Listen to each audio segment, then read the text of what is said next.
Good morning students. Good morning, નમસ્કાર. તો આજનો આપણો જે પ્રશ્ન છે સંક્રાંતિ તત્વોની ઓક્સિડેશન અવસ્થાઓ.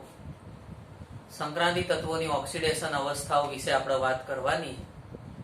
તો અહીંયા આપણે હાલ જે પહેલા વાત કરવાના છીએ એ સંક્રાંતિ તત્વોની જે પ્રથમ શ્રેણી એમાં જે તત્વો છે એના વિશે આપણે પહેલા વધારે વાત કરીશું. સંક્રાંતિ તત્વોની પ્રથમ શ્રેણી તમને ખબર જ છે. Scandium, titanium, vanadium, chromium. યાદ આવે છે? સ્કૂટી, વીસીઆર, મને, ફેકો, નિકુંજ. તો આ રીતે આપણને જોવા મળશે.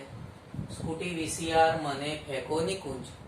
સ્કૂટી, વીસીઆર, મને, ફેકો, નિકુંજ. તો આ તત્વો જે ખરા એ સંક્રાંતિ તત્વોની પ્રથમ શ્રેણીના તત્વો છે, બરાબર. તો સંક્રાંતિ તત્વો જે ખરા એમાં ઓક્સિડેશન અવસ્થાઓ વધારે જોવા મળતી હોય. એટલે કે એક જ તત્વ હોય તો એની ઓક્સિડેશન અવસ્થા વધારે જોવા મળતી હોય. ખ્યાલ આવ્યો? ધારો કે આપણે વાત કરીએ આલ્કલી ધાતુ તત્વો, lithium, sodium, potassium, rubidium, caesium અને ફ્રાન્સિયમ. તે બધા આલ્કલી ધાતુ તત્વો છે. તેમાં શું થાય કે બધામાં +1 અવસ્થા જોવા મળે.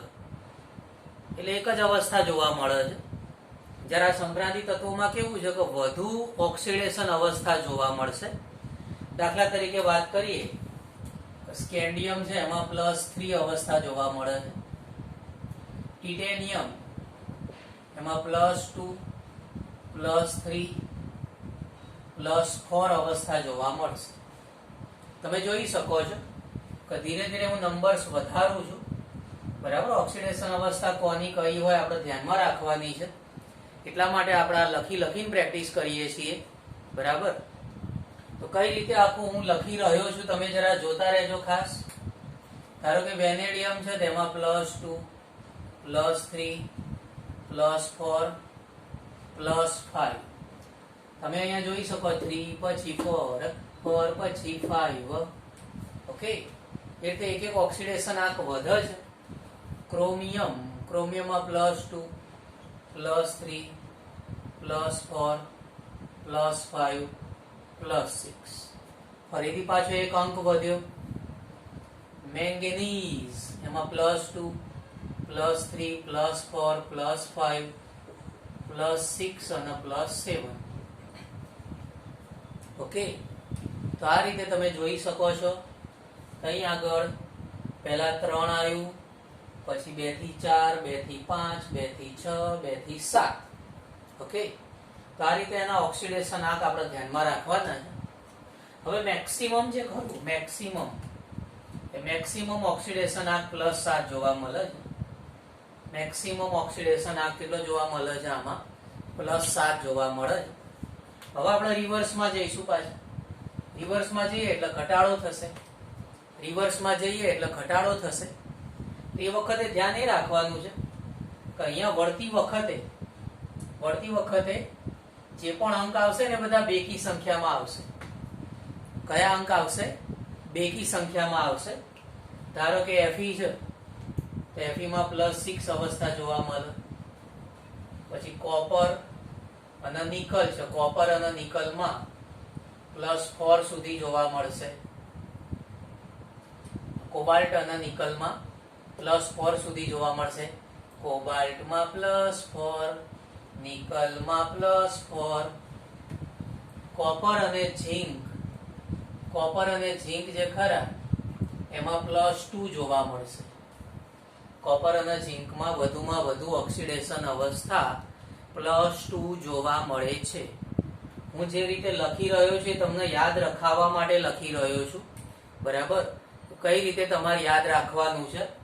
આ દરેકમાં તમે જો એક એક અંક આપણે વધાર્યો છે, બરાબર. 3, 4, 5, 6, 7. ઓકે, અને પછી અહીંયા આગળ જઈએ એ મુજબ શું થશે તો બેકી સંખ્યા આવશે 6, પછી 4 4 અને 2 2, 6 4 4 અને 2 2 આવશે. ઓકે, Fe માં લખીએ +2 +3 +4. Fe માં ધ્યાન રાખવાનું છે કે +5 અવસ્થા જોવા મળતી નથી. Fe માં +5 અવસ્થા જોવા મળતી નથી. બરાબર, Fe માં +5 અવસ્થા જોવા મળતી નથી. કોબાલ્ટ એમાં +2 +3, નિકલ +2 +3 +4, કોપરમાં +1 +2. ખાસ ધ્યાન રાખજો, બરાબર, ખાસ ધ્યાન રાખજો કે સ્કેન્ડિયમ છે એમાં +3 છે, સ્કેન્ડિયમ છે એમાં +3 અવસ્થા લખેલી છે. કોપરમાં 1 થી શરૂ કરવાનું છે, કોપરમાં 1 થી શરૂ કરવાનું છે. એ સિવાય બાકીના બધા +2 થી શરૂ થાય છે. સ્કેન્ડિયમ +3 છે, કોપર +1 થી શરૂ થાય છે. બાકીના બધા તમે જો +2 થી શરૂ થાય છે. સ્કેન્ડિયમ +3, કોપર +1 થી શરૂ થાય છે. બાકીના બધા +2 થી શરૂ થાય છે. તો આ રીતે ઓક્સિડેશન આંક આપણે બધા લખીશું. તો સૌથી પહેલા તમારા ધાર્મિક કાર્ય એ કરવાનું છે કે આ જરા લખી નાખો, કેમ કે આ આવડશે તો થિયરી ફટાફટ આવડી જશે. બરાબર, આટલું લખો, પછી હું તમને આગળ સમજાવું. ये जरा पहले लिख लीजिए.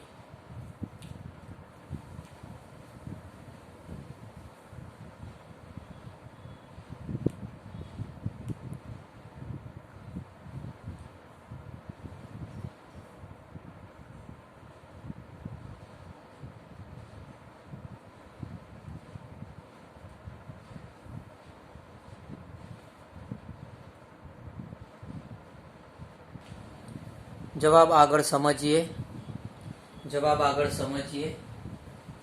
તાર દે તમે ઓક્સિડેશન અવસ્થા તો લખી નાખી.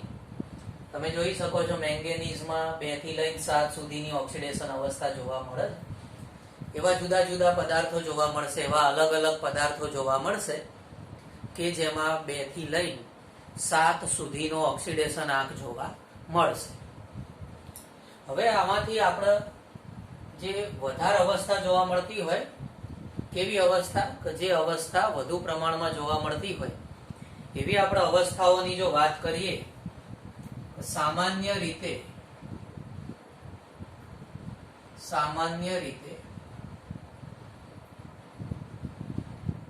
વધુ જોવા મળતી હોય એવી અવસ્થાઓ જે ખરી એના આપણે તમે જોઈ શકો છો, રેડ બોક્સમાં મૂકી દઈએ છીએ. સામાન્ય રીતે વધુ જોવા મળતી અવસ્થા આ રીતે આપણે રેડ બોક્સમાં મૂકીએ છીએ. સ્કેન્ડિયમમાં +3 અવસ્થા, ટિટેનિયમ એમાં +4 અવસ્થા સામાન્ય રીતે વધુ પ્રમાણમાં જોવા મળતી હોય છે.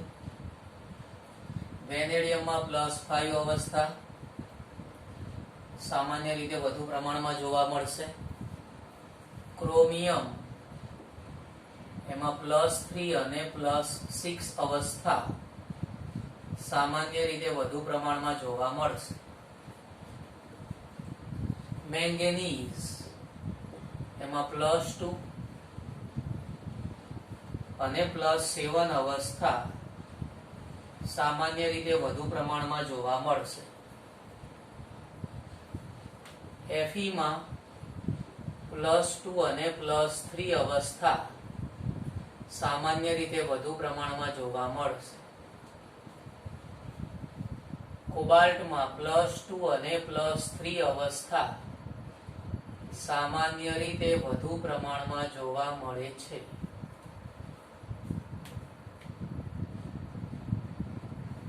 નિકલમાં +2 અવસ્થા સામાન્ય રીતે વધુ પ્રમાણમાં જોવા મળશે. કોપરમાં +2 અવસ્થા સામાન્ય રીતે વધુ પ્રમાણમાં જોવા મળશે.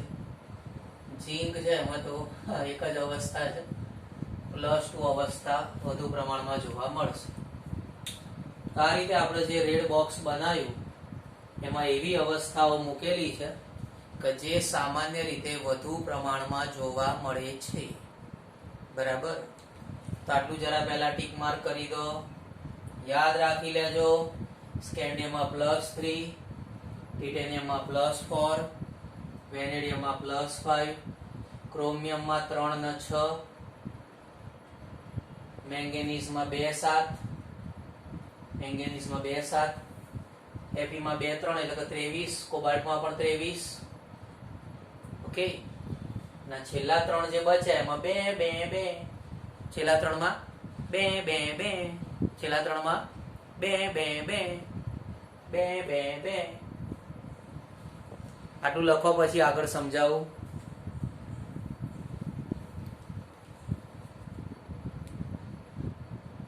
નિશાનીઓ કરી દો વ્યવસ્થિત રીતે, નિશાની કરી દો. સામાન્ય રીતે વધુ જોવા મળતી હોય એવી અવસ્થા છે.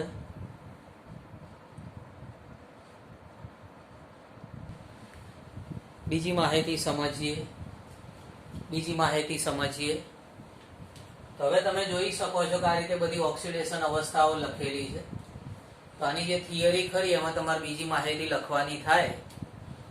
સૌથી વધારે તમે જો મેંગેનીઝમાં +2 થી +7 સુધીનો ઓક્સિડેશન આંક જોવા મળે છે. અહીંયા તમારે મુદ્દાઓ લખવાના છે. મેંગેનીઝમાં +2 થી +7 સુધી ઓક્સિડેશન આંક જોવા મળશે. બરાબર. બીજી બાબત, આ ડાબો છેડો કહેવાય, આ ડાબો છેડો છે અને આ બાજુ જે ખરો એ જમણો છેડો છે. બરાબર. આ ડાબો છેડો છે, આ જમણો છેડો છે. ઓકે, તો ડાબા છેડા ઉપર ઓક્સિડેશન અવસ્થાઓ ઓછી જોવા મળે છે. જમણા છેડા ઉપર પણ ઓક્સિડેશન અવસ્થા ઓછી જોવા મળે છે. આ જે મધ્ય ભાગ છે એ મધ્ય ભાગમાં ઓક્સિડેશન અવસ્થા વધારે જોવા મળે છે. ડાબા છેડામાં ઓક્સિડેશન અવસ્થા ઓછી જોવા મળે છે. જમણા છેડામાં ઓક્સિડેશન અવસ્થા ઓછી જોવા મળે છે. મધ્ય ભાગ છે જેમાં ઓક્સિડેશન અવસ્થા વધારે જોવા મળે છે. તો ડાબા છેડા ઉપર શું થાય છે? તો ડાબા છેડામાં ડી કક્ષકમાં ઇલેક્ટ્રોન ઓછા છે, એટલા માટે એમાં ઓક્સિડેશન અવસ્થા ઓછી જોવા મળે છે. અને જે જમણો છેડો છે, જમણો છેડો કોપર ઝીંક બાજુ જોવો, જરા નજર કરો તો જમણા છેડામાં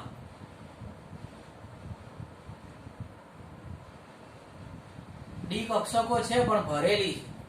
આની ઇલેક્ટ્રોન રચના તમે જોવો એટલે તમને ખ્યાલ આવશે કે આમાં ડી કક્ષકો ભરેલી છે. ખ્યાલ આવ્યો? કોપરમાં ડી કક્ષકમાં 10 ઇલેક્ટ્રોન છે, ઝીંકમાં પણ ડી કક્ષકમાં 10 ઇલેક્ટ્રોન છે. બરાબર. એટલે જમણા છેડામાં ડી કક્ષક ભરાયેલ છે. એટલે શું થાય છે? કઈ આગળ ડાબા છેડાના જે તત્વો છે એમાં ડી કક્ષકમાં ઇલેક્ટ્રોન ઓછા છે, એટલે ઇલેક્ટ્રોન ગુમાઈ શકશે નહીં, ઇલેક્ટ્રોનની બહુ ભાગીદારી નહીં થાય, એટલે આ બાજુ ઓક્સિડેશન આંક ઓછા છે. અને આ બાજુનો જે જમણો છેડો છે એ જમણા છેડામાં શું થાય છે કે ડી કક્ષકો ભરેલી છે. તો ડી કક્ષક ભરેલી હોય તો એને ઇલેક્ટ્રોનની જરૂર જ નથી. ખ્યાલ આવ્યો? ડી કક્ષક ભરેલી જ હોય તો એને ઇલેક્ટ્રોનની જરૂર જ નથી. એટલે એ બાજુ શું થાય કે ઇલેક્ટ્રોનની બહુ ભાગીદારી શક્ય બનતી નથી. એટલે આ બંને છેડામાં ઓક્સિડેશન અવસ્થા ઓછી જોવા મળે છે. ખ્યાલ આવ્યો? શું જોવા મળે છે?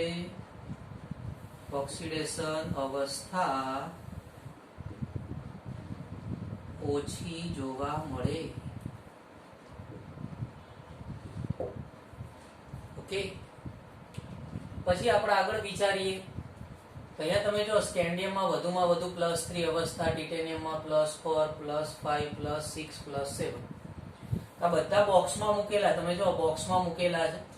બોક્સમાં મૂકેલા તમને ખબર છે કે સામાન્ય રીતે વધુ જોવા મળતી હોય એવી અવસ્થાઓ છે. બરાબર. તો અવસ્થાઓ જે ખરી ને એમાં તમે જોશો એની ઇલેક્ટ્રોન રચના તમને આવડે છે. તો આમાં જ્યારે S અને ડી કક્ષક બંનેના ઇલેક્ટ્રોન દૂર થાય ત્યારે આ અવસ્થાઓ જોવા મળશે. ખ્યાલ આવ્યો? Scandium, titanium, vanadium, chromium, manganese, આ બધામાં કયા ઇલેક્ટ્રોન દૂર થાય છે? S કક્ષક અને ડી કક્ષક ના ઇલેક્ટ્રોન દૂર થાય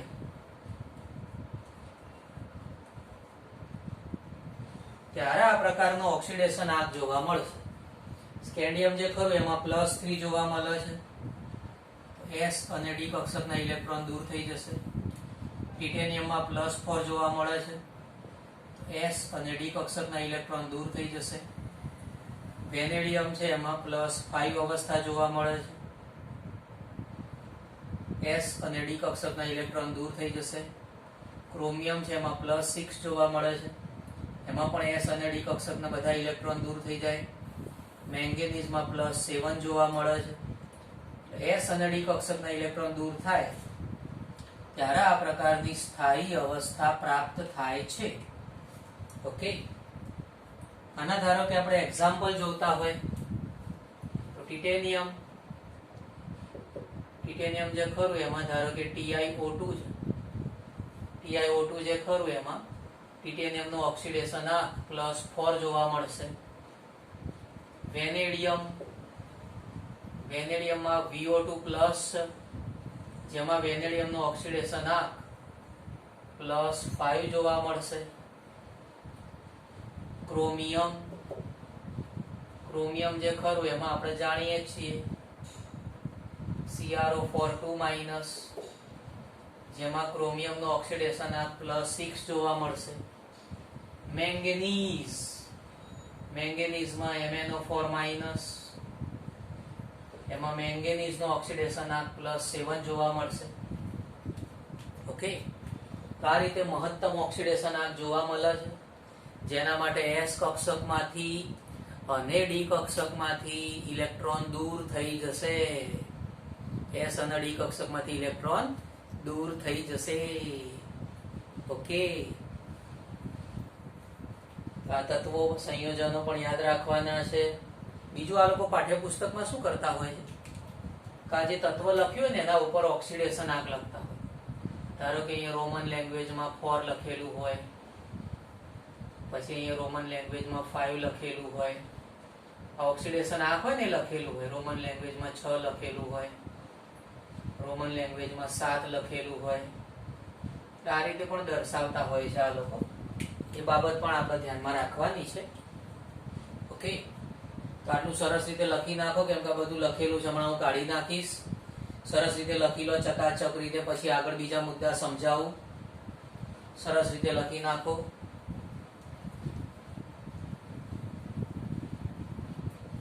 લખી નાખજો, કેમ કે હું કાઢી નાખીશ. બીજું નવું લખવાનું છે. પ્રશ્ન મોટો પ્રશ્ન છે.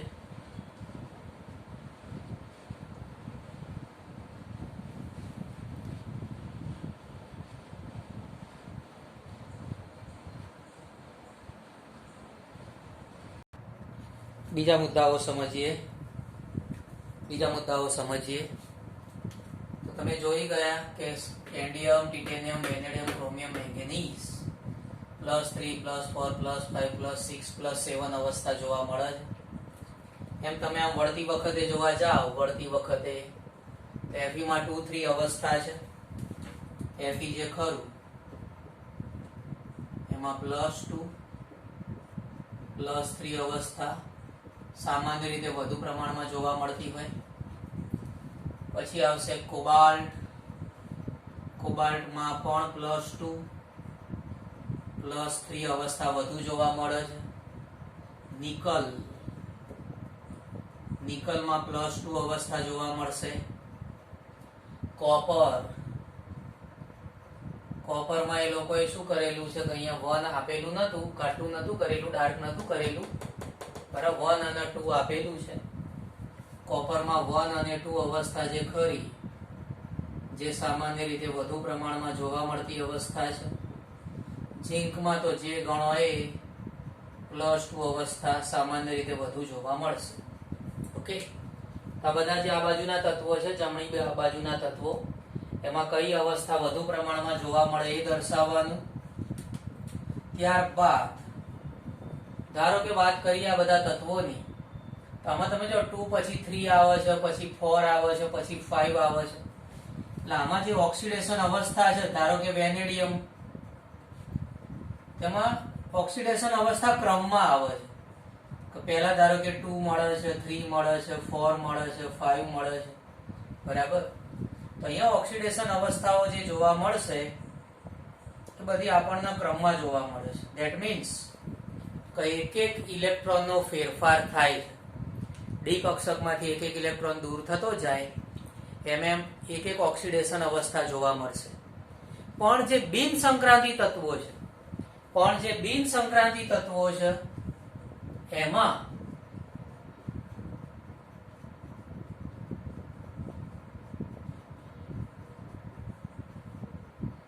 ઓક્સિડેશન આંકમાં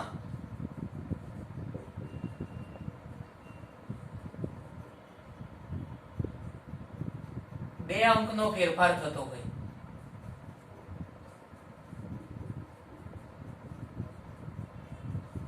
ઓકે, સંક્રાંતિ તત્વો છે એમાં ઓક્સિડેશન આંકમાં એક એક અંકનો ફેરફાર થાય છે. જે બિન સંક્રાંતિ તત્વો એમાં સામાન્ય રીતે ફેરફાર ઓછો જ થાય. બિન સંક્રાંતિ તત્વોમાં સામાન્ય રીતે ફેરફાર ઓછો થતો હોય, પણ જો થાય તો સામાન્ય રીતે બે અંકનો ફેરફાર થતો હોય. ફેરફાર થાય તો સામાન્ય રીતે બે અંકનો ફેરફાર થતો જોવા મળતો હોય છે. ઓકે, ત્યારબાદ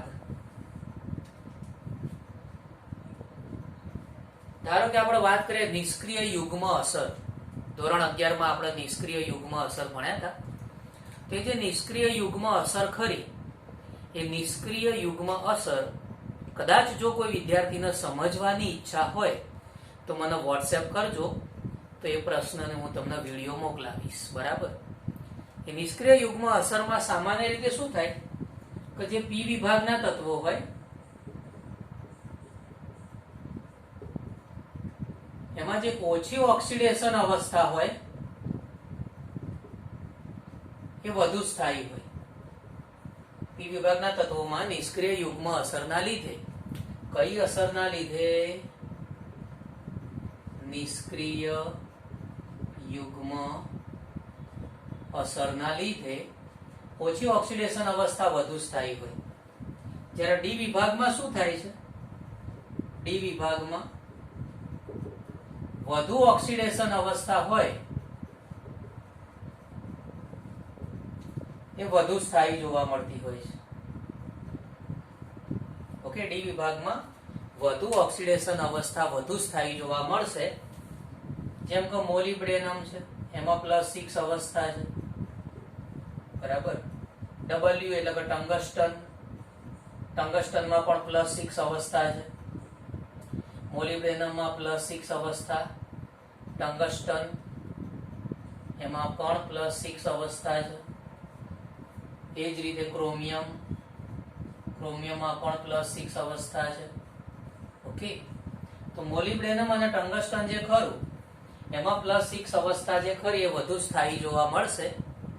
ક્રોમિયમની જે +6 અવસ્થા છે જેનું સંયોજન ડાયક્રોમેટ આયન, એનો જે ડાયક્રોમેટ આયન છે એ ધરાવતા જે સંયોજનો છે એ ઓક્સિડેશન કરતા તરીકે વર્તતા હોય છે. જ્યારે આ મોલિબ્ડેનમ છે, આ ટંગસ્ટન છે, MOO3, WO3, આ બધા સામાન્ય રીતે ઓક્સિડેશન કરતા તરીકે વર્તતા હોતા નથી. આ બધા મુદ્દા થોડા સ્પેશિયલ કેસ કહેવાય. આ જે સ્પેશિયલ મુદ્દા હોય તમારે ખાસ યાદ રાખવાના હોય. કેમ? કેમ કે આ મુદ્દાઓ જે ખરા એના આ કોષ્ટક સાથે કનેક્શન નથી. બરાબર. આ મુદ્દાઓ જે ખરા થોડા સ્પેશિયલ કેસ છે. બીજા બધા આ જે મુદ્દાઓ છે, આ બધા મુદ્દા કેવા હતા? જૂના જે લખ્યા એ બધા, કે જે તમે આ કોષ્ટક ઉપરથી લખી શકશો, આના ઉપરથી તમે લખી શકશો. પણ આ સ્પેશિયલ મુદ્દાઓ છે જે તમે આના ઉપરથી નહીં લખી શકો. એટલે ખાસ ધ્યાનમાં રાખવાનું છે કે પી વિભાગના જે તત્વો છે એમાં ઓછી અવસ્થા હોય, વધુ સ્થાયી હોય. નિષ્ક્રિય યુગ્મ અસરના લીધે આવું થાય. નિષ્ક્રિય યુગ્મ અસરના લીધે આવું થતું હોય. પણ ડી વિભાગમાં એવું નથી થતું. ડી વિભાગમાં વધુ ઓક્સિડેશન અવસ્થા હોય, વધુ સ્થાયી છે. મોલિબ્ડેનમ, ટંગસ્ટન આ વધારે સ્થાયી છે. ક્રોમિયમ જે ખરું એ સામાન્ય રીતે આ બંને કરતા ઓછું સ્થાયી છે. ક્રોમિયમનો જે ડાયક્રોમેટ આયન છે એના સંયોજનો છે sodium dichromate, potassium dichromate, sodium dichromate, potassium dichromate, એ બધા ઓક્સિડેશન કરતા તરીકે વર્તતા હોય છે. જ્યારે મોલિબ્ડેનમ છે MOO3, ટંગસ્ટન છે WO3, એ સામાન્ય રીતે ઓક્સિડેશન કરતા તરીકે વર્તતા હોતા નથી. ઓકે, એ સિવાય જે સંકીર્ણ સંયોજનો છે, એ સિવાયના સંકીર્ણ સંયોજનો, દાખલા તરીકે NiCO4, FeCO5, NiCO4, FeCO5, જે 9મા ચેપ્ટરના પ્રશ્નો છે. કયા પ્રશ્ન? 9મા ચેપ્ટરમાં. તો આમાં શું થાય છે કે પાઈ કક્ષકોના જે ઇલેક્ટ્રોન યુગ્મ છે એનું સ્થાનાંતર થાય છે, અને સિગ્મા ઇલેક્ટ્રોન યુગ્મ તો ખરા જ, પણ આના જે પાઈ ઇલેક્ટ્રોન જે ખરા એનું સ્થાનાંતર થતું હોય, અને એના લીધે આમાં નીચી ઓક્સિડેશન અવસ્થા જોવા મળશે. શું જોવા મળશે? નીચી ઓક્સિડેશન અવસ્થા જોવા મળશે. તો આ સ્પેશિયલ કેસીસ ખાસ યાદ રાખજો, ખાસ યાદ રાખજો, ખાસ યાદ રાખજો.